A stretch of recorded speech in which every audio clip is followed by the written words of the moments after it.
Основная идея проекта АОСХИР – повышение естественно-научной грамотности среди школьников, определение науки как способа познания мира, где дети приобретают знания путем исследований. АОСХИР состоит из двух модулей – образовательного и популяризации науки.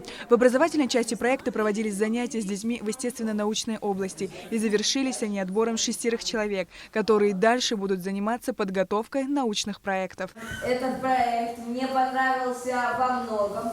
Больше всего мне понравилось работать с Тимуром и Ваней в проекте по экологии Абхазии. Наш проект занял одно из призовых мест в этом проекте, и за это я благодарю очень многих. В проекте АОСХИР участвуют школьники от 12 до 15 лет. Они самостоятельно брали анализы крови, записывали энцефалограмму, изучали влияние окружающего воздействия. Дети сами проводили химические эксперименты. Помимо этого, их учили писать проекты. По словам заведующей кафедры экспериментальной биологии и медицины, биолога географического факультета АГУ Ларисы Ахуба, результаты радуют, так как дети стали не просто выпускниками проекта, но и единомышленниками в дальнейшей реализации научно-популяризационных мероприятий. Представили такие проекты, которые, если бы на самом деле у нас было бы время, мы бы, наверное, занялись и реализовали их сегодня же.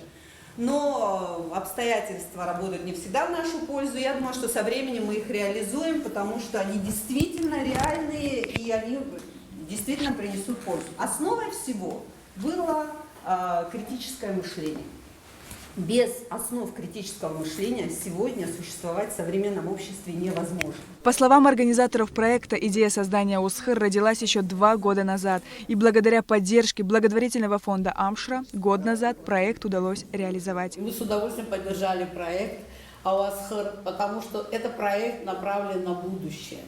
И то я посмотрела, как в процессе реализации проекта, с каким энтузиазмом ребята приходили, с каким энтузиазмом нелегкие иногда задачи они решали. Потому что этот проект – это еще и профориентационный проект. То, что сегодня нам с вами нужно, нам, взрослым, надо очень серьезно делать. Потому что мы с вами знаем, заниматься нелюбимым делом – это очень неприятно.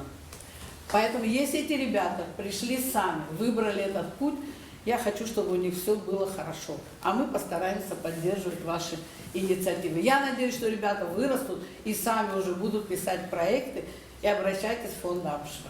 В финале первого этапа научно-образовательного проекта АОСХИР приняла участие заместитель министра просвещения и языковой политики Ада Кварчия. Они уже сегодня задумываются, что мы можем сделать для развития своего, может быть, небольшого дворика, может быть, дальше района, потом города, а потом уже дальше и в целом для страны. То есть это живой патриотизм. 6 финалистов АОСХИР предоставят свои проекты на завершающем финальном этапе уже этим летом, а все остальные участники получили сертификаты и специальную научную литературу. Сария Кварацхелян, Арина Агухава, Абхазское телевидение.